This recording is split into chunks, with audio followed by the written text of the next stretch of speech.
What is up, my fellow Munchies? It's your boy Mo here, and today we are at the grand opening of Gita Pita. Thanks to all y'all suggestions about coming over here. We about to get right into the review. Stay tuned. As y'all saw outside, they sell shawarma, falafel, fresh bread, and last but not least, gyros. But I got a little question for y'all. How do y'all pronounce it? Is it gyro or gyro or gyro? Which team y'all part of? Let me know in the poll above. But let's get back to the review. So this place does remind me of like a Subway or Chipotle or Izzo's in terms of like you can customize a lot of your own food and ask them for other things in your plate. And they were not lying about that fresh bread. I walk in, I look over, and there is the mother load, the bread. They make it fresh in house too, because I was looking over and I saw them doing the dough as they were making the bread on the other side, on the little upside down walker looking thing. I'm not even gonna lie, when I saw that bread being made, my excitement level went to 11. But let's get down to what I got. So I got the Falafel Sandwich, I got the Greek fries, I got the Feta Bowl, and last but not least, I also got the Lentil Soup. Let's start with the Falafel Sandwich. So while I'm waiting for my falafel sandwich to be made, the owner gives me a falafel to try, which I also saw he did to the other guests that were there. Boy, I put that sucker in my mouth. Oh my God, bro, when I tell you this is the best falafel I've ever had since being overseas in the motherland, I'm telling you guys, I really had some flashbacks of being overseas at a little corner store getting me some falafel. Light crisp on the outside, soft, and almost creamy on the inside. I've never had falafel like that in a long time. I'm already now super excited. You get your falafel sandwich, it's on the house-made bread. The falafel they told me is made in-house, and you could definitely tell. It ain't no box mix. Pile it up with all your little toppings. You know, I like to get me a little razzle dazzle, some picklage. I like to get me some of that spicy chili paste, aka shatta. That's some Arabic knowledge for you right there. Some of that shredded red cabbage for your life to get right, and that's a wrap. No pun intended though. Took that first bite, bro, I didn't expect anything less. When you got good ingredients like this, everything was so fresh. The vegetables were fresh. The bread was warm. The falafel was warm. Everything was right out of the upside down wok, the fryer, and then the vegetables were nice, cold, and crisp. Bro, this is the most refreshing falafel sandwich I ever had, at least in America. I highly recommend for y'all to run over here and get you some. I honestly really don't have any complaints. What am I gonna give this falafel sandwich? To be real with y'all, this definitely made it in the must munch category. I'm gonna give it a 9 munchies out of 10. I mean, you can't beat it. I always be telling y'all everything that needs to be house made and everything that I break down. And this lived up to all my expectations.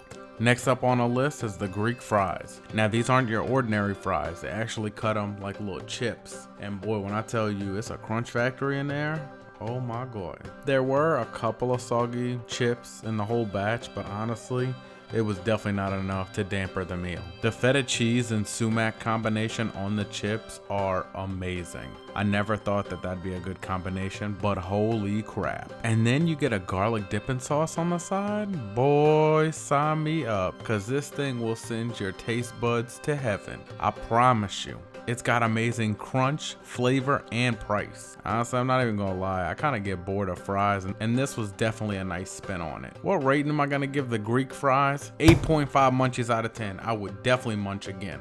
It's a nice, flavorful, crunchy bowl of chips, and that's what you want. Third on the list, the lentil soup. You could definitely tell this lentil soup was made in-house. Ain't no way you getting this out of a pack. This definitely, as you took that bite, I felt like I was at home eating with my family. It was flavored extremely well. The lentils were cooked perfectly. The only thing that would have made this better was a little bit of lemon juice to amplify the flavor of the lentils. But that might be just the Arab in me, who knows. Lentil soup, 8 munchies out of 10. I'd definitely munch on that again as well. Now, last but not least, I did get the Feta Bowl. And I say this for last because it's got a lot of moving parts. Now, the bowl I got was pretty much a combination of everything because I wanted to try the entire experience. So I got half gyro, half chicken shawarma. So I'm gonna break down the Feta Bowl of its components and then I'll break down the protein separately. But honestly, if you wanna try as much as you can at Gita Pita in one meal, I would get the Feta Bowl. It's like a Palestinian build-a-bowl experience. You can get whatever veggies you want, sauces, and then all you do is put your protein at the top, and you either get your choice of hummus or baba ganoush at the bottom. And for my American audience, I think it's called baba ganoush. I'm not really good with the English rendition of it, but yeah, this bowl definitely did not disappoint. Every single bite you took was like a whole different meal. Bro, you will not, I repeat, you will not get bored of this bowl at all. From the first bite all the way down to the last. The only emotion you're gonna experience after blissfulness is sadness when the bowl is gone. You get the tanginess from the pickles, the cabbage, you can get heat from shatta, you can get the nice, cooling, refreshing effect of the garlic sauce. You build the bowl as you want. But because I wanted everything, bro, it was like a rainbow of dishes all in one, bite after bite. And the good thing is they also give you that fresh bread with that Feta Bowl. Also, do yourself a flavor and don't be caught being an amateur out here in these streets. I'm about to teach y'all some pro Arab tips right here. Instead of eating the Feta Bowl with a fork, man, take that bread, rip it, dip it, and repeat. Elevate yourself and get on that culinary cultural next level experience. Take that bread, dip, dip, dip. Now, meat-wise, chicken shawarma, honestly, was the best shawarma I ever had. Flavored through and through. It was so freaking tender. And on top of that, it had a hint of smokiness. I'm telling you guys, I loved every single bite. No dry spots at all. Y'all can tell that this shawarma was marinated for a while. I mean, for it to be that tender, like it was juicy, juicy, juicy, juicy. Like it reminded me of Southern's chicken juicy, juicy. And to also add a smoky taste to the shawarma, bro, my taste buds were definitely singing. Now, the other protein that I got was the gyro, and it was a pretty good gyro, I'm not even gonna lie. It was nice, tender, it had like really good flavor to it.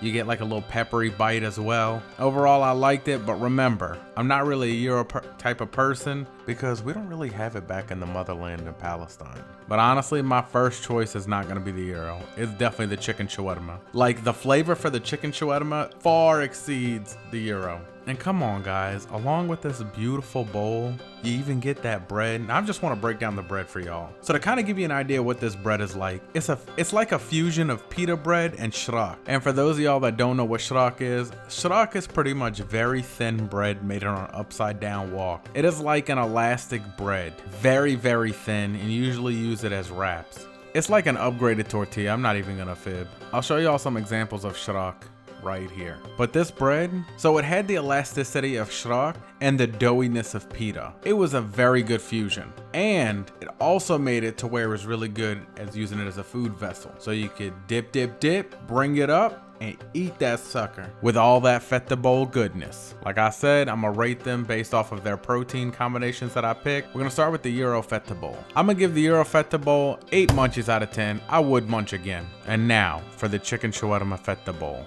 Easily 9.5 munchies out of 10. It wasn't even a question. Guys, that meat with the fresh vegetables and everything in there being house made, come on bro, like that wasn't even a question about 9.5 munchies out of 10. I applaud y'all for making such an amazing bowl.